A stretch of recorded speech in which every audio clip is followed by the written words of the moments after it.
E agora, o evangelista James Swaggart fala como somos remidos pelo sangue sacrificial do Cordeiro na mensagem O Cordeiro e a Serpente. Uma noite dessas tive um sonho e creio que Deus me deu esse sonho. Eu estava em um prédio grande onde havia muitas pessoas, não era um culto, era só um edifício grande, que era como um edifício público. Havia muitas pessoas ali. Então eu me afastei da multidão e entrei num corredor. E na verdade, no meu sonho eu não sabia para onde ia. No meu sonho, o Senhor da Glória de repente estava do meu lado e começou a falar comigo.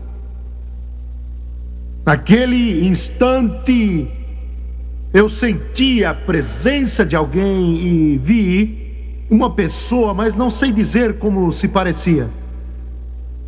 Ela conversou comigo enquanto ia pelo corredor e disse, naquela conversa: você quer ver aquele que afligiu você e afligiu meu povo desde o princípio, o próprio maligno, Satanás?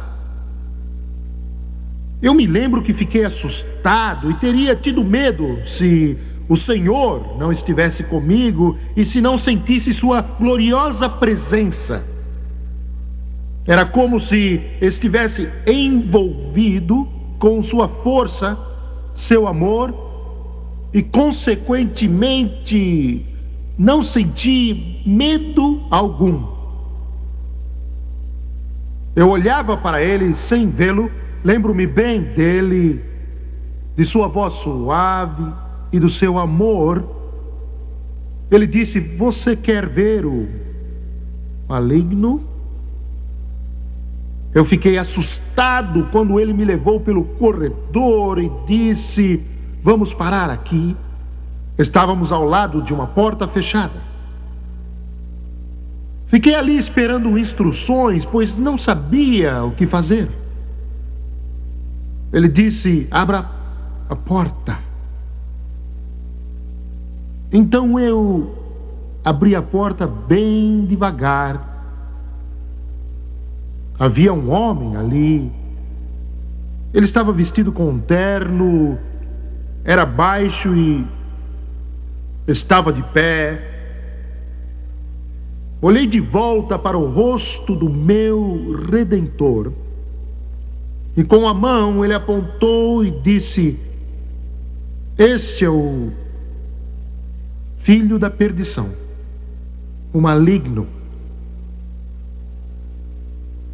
Eu não disse nada, mas durante o sonho eu pensei assim: ele não parece tão mal assim. Ele parece um homem. Depois voltei-me para o mestre e disse: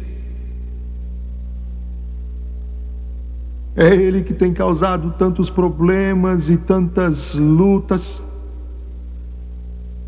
Ele disse: é ele mesmo. Satanás não nos viu. Ele estava com uma das mãos no bolso do paletó e estava olhando para bem longe.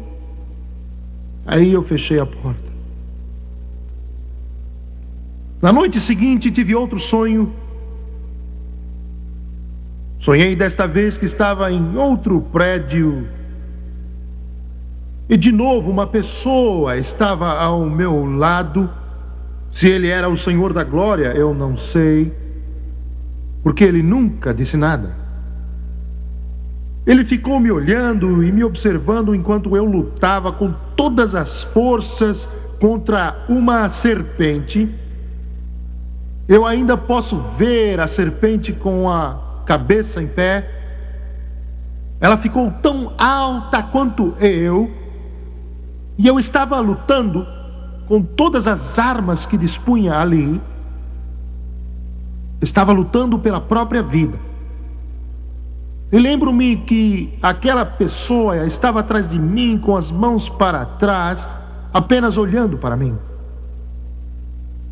Finalmente, depois de lutar muito com aquela horrível serpente, num golpe, cortei sua cabeça. Eu me lembro que acabei ficando exausto e olhei para aquele que estava ao meu lado, mas ele não disse nada. Eu voltei-me para sair da casa e ele saiu junto comigo e andava a uma certa distância. Ele ficava me olhando, me observando, mas não dizia nada. No meu sonho eu saí da casa e de repente senti o chão tremer. Era como tremor e mais ou menos de um terremoto. A casa tremeu, o chão tremeu. E eu olhei e lá estava uma figura enorme, tão alta quanto uma árvore. Não sabia o que era. Era bem grande, dava o dobro deste instrumento aqui. Devia ter uns 18 a 20 metros de altura. Quando olhei outra vez, eu vi, pois tive que esticar a cabeça para ver lá em cima, e também era uma serpente. Ele era tão grande que não posso descrever. Entretanto, aquela pessoa estava ao meu lado, olhando para mim e para aquela coisa enorme. Quando a serpente se movia, o chão tremia.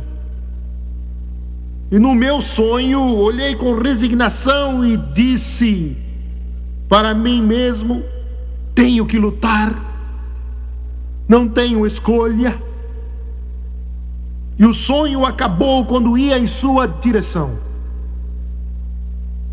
Que diferença daquela serpente, que era tão alta que fez o chão tremer, para a figura que vi daquele homem que estava na sala com a mão no bolso, mas os dois eram um só.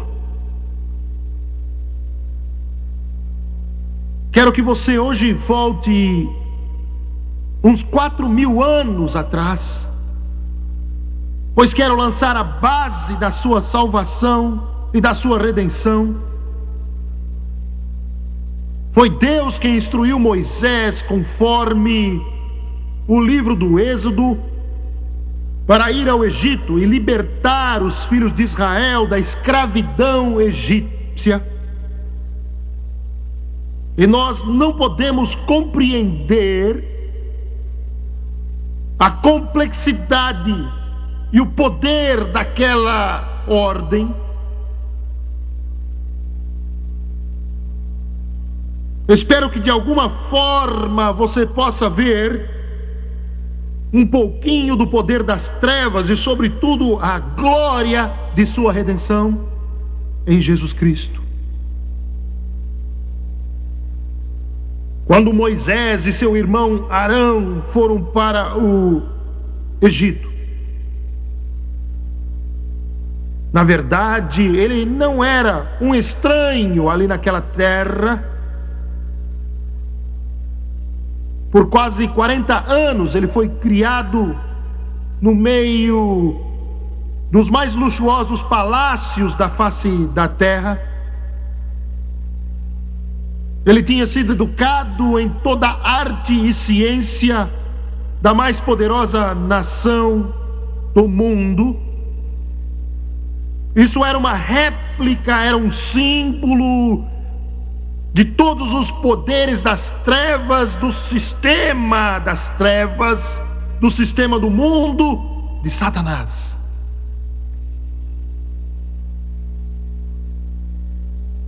Quando Moisés, tendo sobre seus ombros roupas tão simples de pastor, junto com seu irmão Arão, entrou no palácio. Deveria haver em volta deles muitos embaixadores dos mais poderosos países do mundo daqueles dias. Deveriam estar vestidos com as mais lindas vestimentas feitas pelos homens. Moisés deveria se sentir constrangido usando aquelas roupas simples de pastor. Eles devem ter se sentido mal. E como é que ele conseguiu uma audiência com o homem mais poderoso do mundo, Faraó? Somente Deus sabe. O faraó que com ele falou foi Ramsés II, ou então seu filho Merneptah.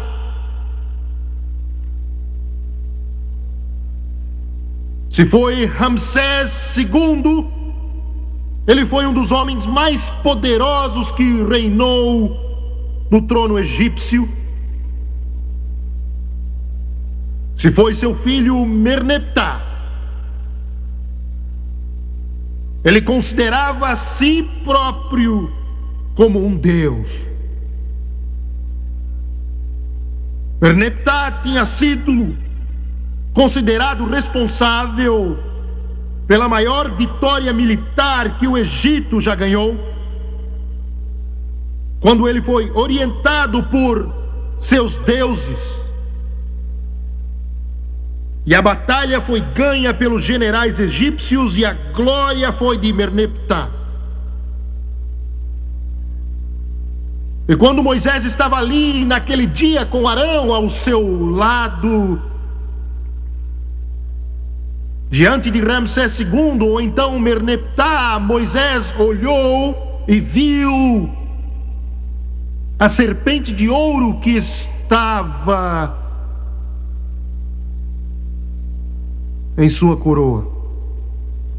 Aquela serpente de ouro na coroa ficava com a cabeça em cima dos olhos do faraó. Era a serpente sagrada. Os seus olhos vermelhos, feitos de rubi, ficavam encarando a pessoa que olhava de qualquer lado. Aquele era um sinal e um símbolo do que governava o Egito. E o que era o mestre do Egito? Porque eles adoravam muitos deuses: o deus das rãs, o deus das moscas, o deus do Nilo, o deus das trevas, o deus do sol. Eles eram comandados por Ra, a serpente sagrada. Literalmente o próprio Satanás, guiando o Egito com mão de ferro, como ele dirige o mundo hoje, com mão de ferro. Ele é chamado o príncipe das potestades do ar, o Deus do presente mundo. A serpente, o velho dragão, a velha serpente chamada Diabo. A América hoje, instruída, culta e educada, a América, a nação mais cristianizada na face da terra, está deixando os rudimentos deste livro.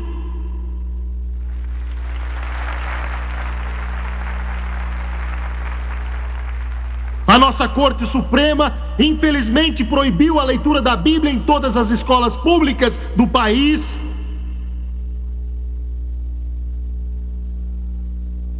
Como resultado disso, os crimes aumentaram.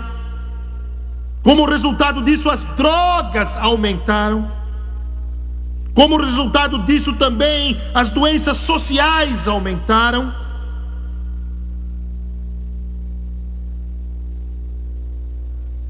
Uma grande porcentagem de negociantes na América de hoje, antes de fazerem um negócio, consultam o seu horóscopo. Os médios do espiritismo são exaltados hoje pelos figurões deste país.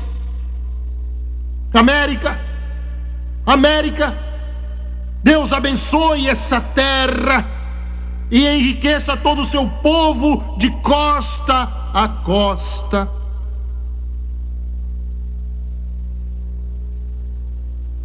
Como Israel há tempos abandonou a Deus, a América o está abandonando hoje.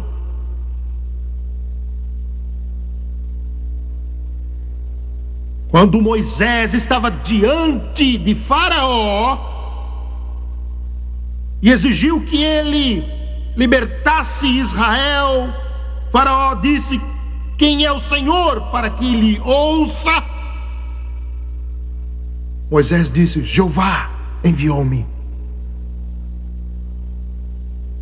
E Faraó disse: quem é Jeová? Quem é o Senhor para que os deixe ir? Eu digo isso com vergonha, mas muitos nesta nação e no mundo dizem: quem é Jeová? Quem é o Senhor? Será que é só uma imagem de plástico no painel do seu carro?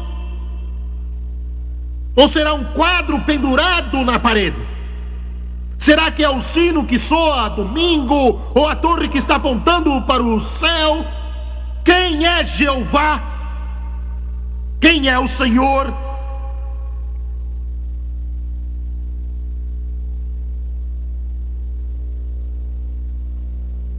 Hoje, enquanto estamos neste culto e o Espírito de Deus está aqui, muitas denominações estão fazendo festas.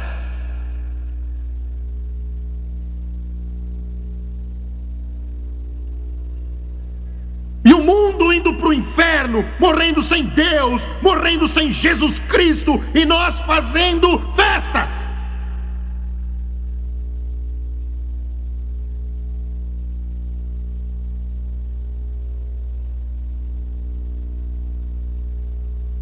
Quando Moisés estava lá e Faraó disse: quem é o Senhor?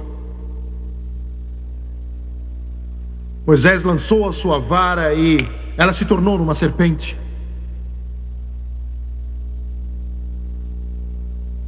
Os sábios de Faraó tinham varas nas mãos e a Bíblia diz que as varas eram serpentes. Não quero dizer uma serpente esculpida na madeira ou uma serpente feita de madeira, era literalmente uma cobra. Eles tinham o poder dos espíritos demoníacos para fazer aquela serpente ficar dura como um pedaço de madeira. Aqueles sábios com os espíritos demoníacos andavam com uma vara que na verdade era uma serpente envenenada, que estava hipnotizada e ficava dura como a pedra. Eles a jogavam no chão e com isso acabava o efeito da hipnose e a serpente começava a se mover e se arrastar.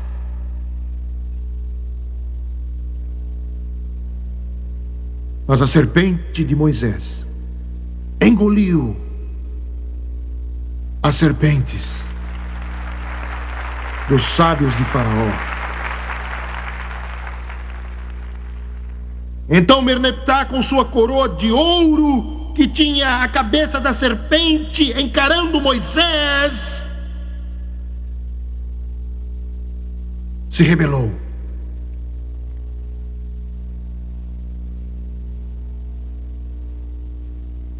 E esta é a luta que você enfrenta. No meio de sua agitação, nesta hora horrível de densas trevas,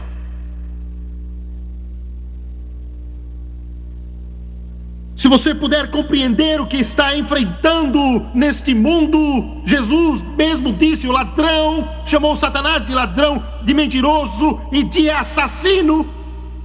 Vem somente para roubar, matar e destruir.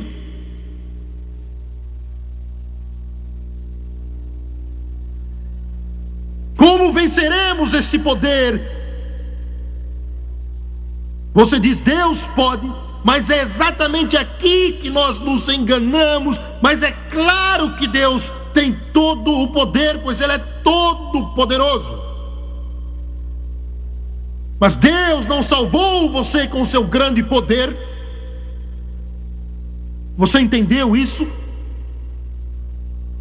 Quando examinamos a palavra de Deus, vemos uma ordem estranha em Êxodo capítulo 12. Tomem um cordeiro. E como é que um cordeiro pode chegar a lutar, combater e depois vencer uma hedionda e horrível serpente? Como? Quero que você pense nisso. Alguns dizem que as pragas enviadas ao Egito por Deus, o Nilo tornando-se em sangue, as rãs invadindo a terra, as moscas por toda a parte, o pó da terra tornando-se em piolhos, as trevas cobrindo a terra, que isso durou de 60 a 90 dias. Outros dizem que durou 1 ano. Mas mesmo sem saber quanto durou, quando o poder do Deus Todo-Poderoso parou com as pragas, a mais poderosa nação da terra estava toda destroçada. O Egito estava todo destruído. O Egito estava todo destruído, não havia mais vegetação, as folhas das árvores haviam caído, a terra estava despida, por toda a terra havia agonia e terror, por causa do poder do Todo-Poderoso. Mas nenhum israelita foi libertado. Você entendeu onde eu quero chegar? Mesmo com o poder de Deus operando de maneira fantástica, nenhum israelita foi libertado. Eles ainda estavam na fornalha. Eles ainda estavam sob o juízo de Faraó no Egito. O Egito era como uma terrível serpente que os envolvia.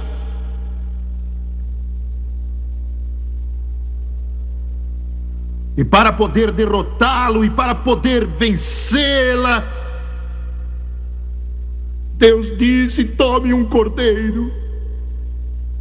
Tome um cordeiro. O cordeiro e a serpente, isso parece algo desigual, uma luta desigual. Por que um cordeiro? Um leão eu compreenderia, um rinoceronte poderia ser um símbolo.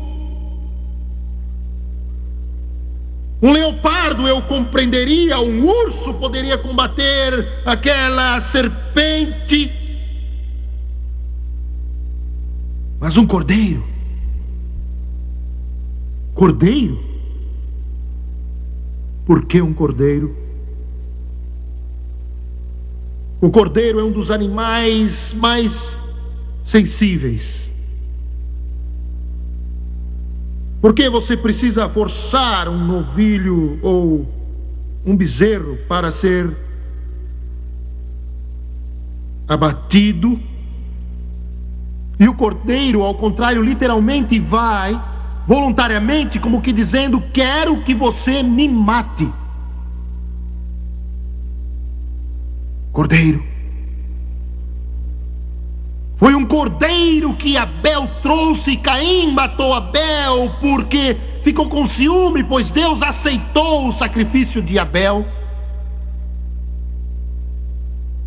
Foi um cordeiro que Deus deu a Abraão quando ele estava para oferecer seu filho Isaque, e Deus estendeu sua mão e disse: eu providenciei. Providenciou o quê? O cordeiro.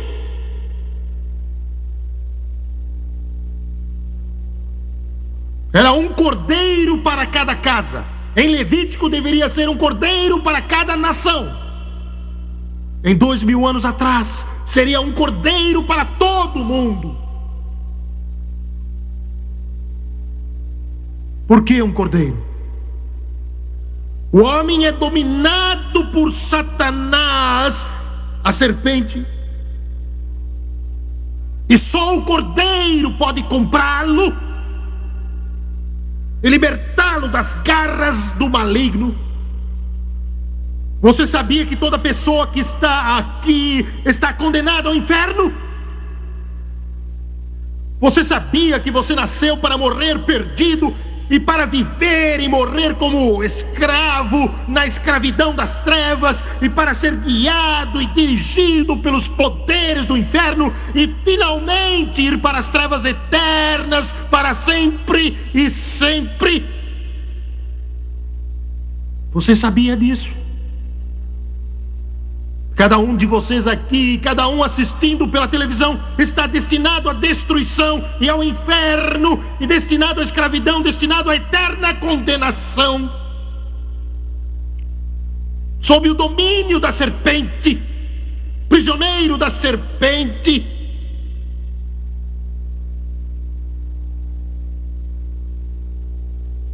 Pense nisso.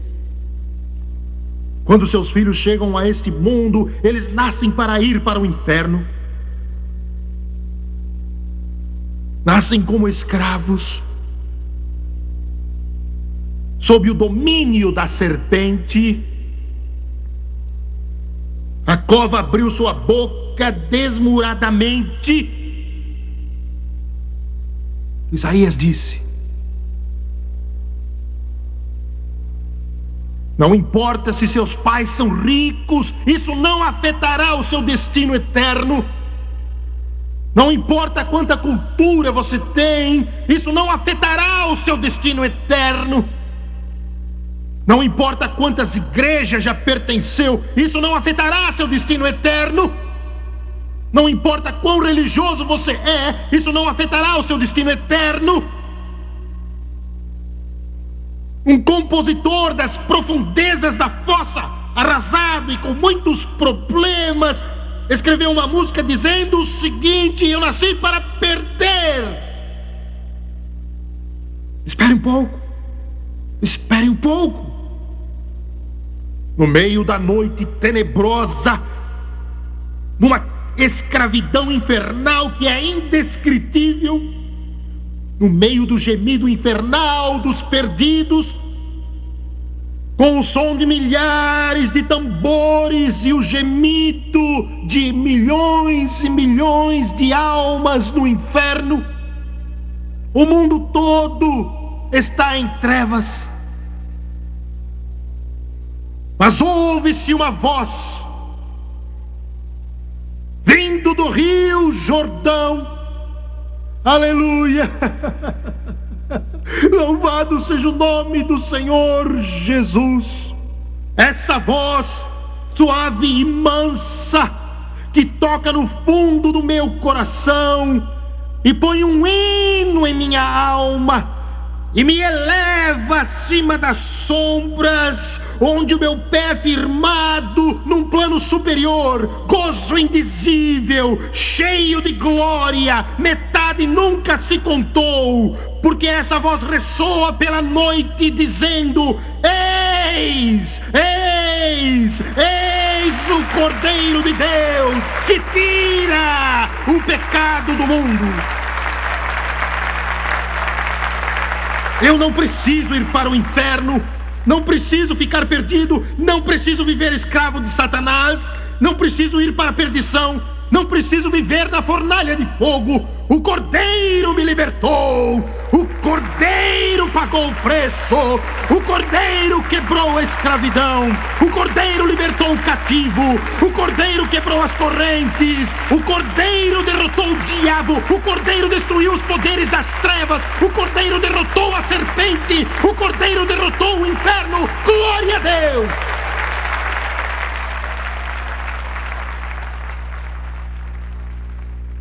Glória a Deus!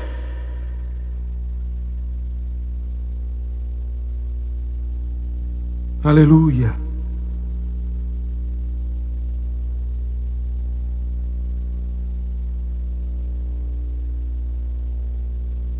Entendeu o que eu estou dizendo? Estava orando com um homem certa vez. A França estava lá. Outro amigo estava lá. Esse indivíduo estava preso ao álcool, à droga, imoralidade, escravo das trevas. Escravo das trevas.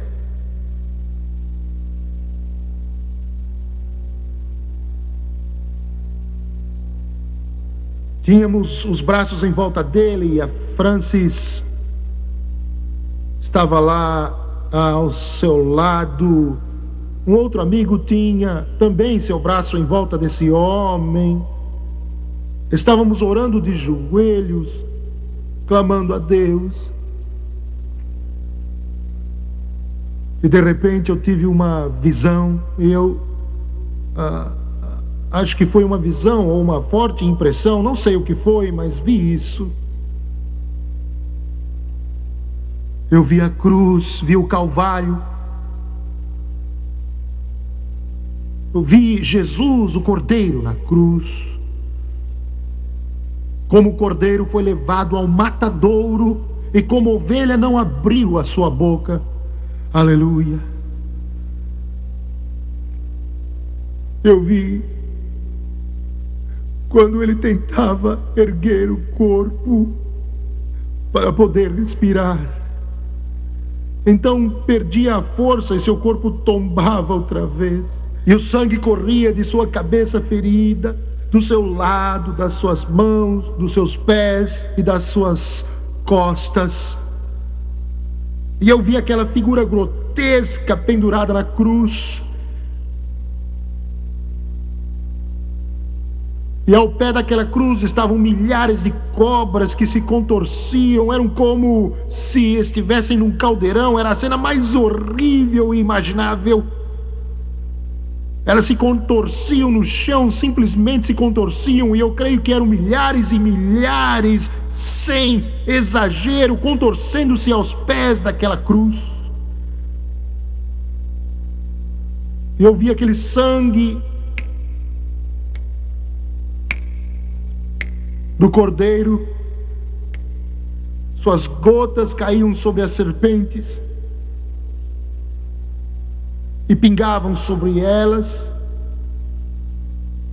Então era o mesmo como se você colocasse gordura numa frigideira bem quente e a gordura espirrasse quando tocava a frigideira quente. Quando o sangue caía sobre as serpentes, era como a gordura caindo na frigideira quente. Elas se contorciam, gemiam, e se viravam de barriga para cima e caíam mortas.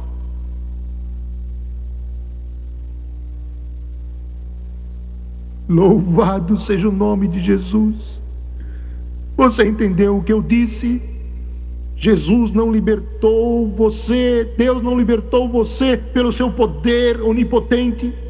Ele não libertou você pela sua onisciência. Ele sabe tudo e sua sabedoria nos deixa admirados e desafia nossa imaginação. Ele não libertou você com o poder que criou os mundos e lançou as estrelas no espaço. Ele pesou a poeira da terra com suas mãos. Por que ele não fez desse jeito? Por que ele não fez desse jeito?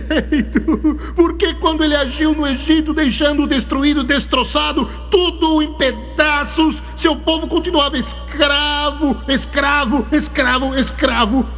Porque nossa dívida do pecado era tão pesada, era tão grande, o que você devia era algo grandioso que os mundos não podem comprar e não podem pagar. Jesus disse: o que aproveitará o homem se ganhar o mundo inteiro e perder a sua alma? Sua alma, sua alma, sua alma. A dívida era tão grande que só alguma coisa maior, muito maior, poderia pagar por aquela dívida.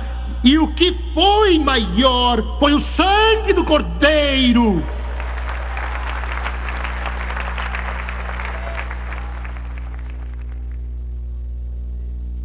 É por isso que Paulo disse: eu não venho a vocês com palavras de Sócrates, Aristóteles ou Platão.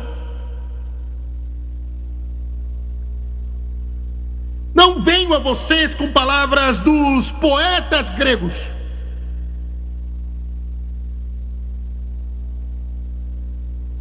Eu não venho a vocês com a lei que aprendi aos pés de Gamaliel, o maior mestre entre os judeus. Mas venho a vocês com Cristo, o Cristo crucificado. Glória a Deus.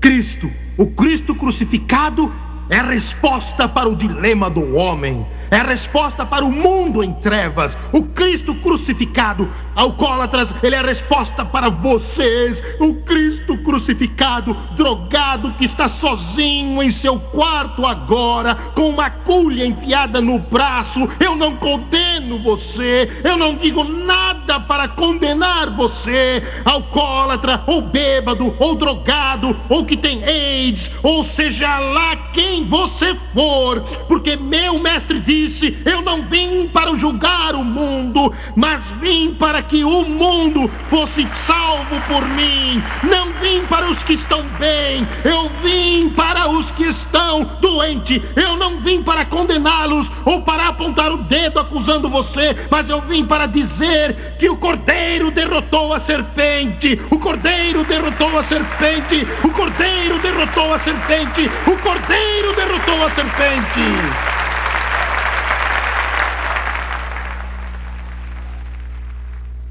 Na próxima semana, a conclusão de O Cordeiro e a Serpente. –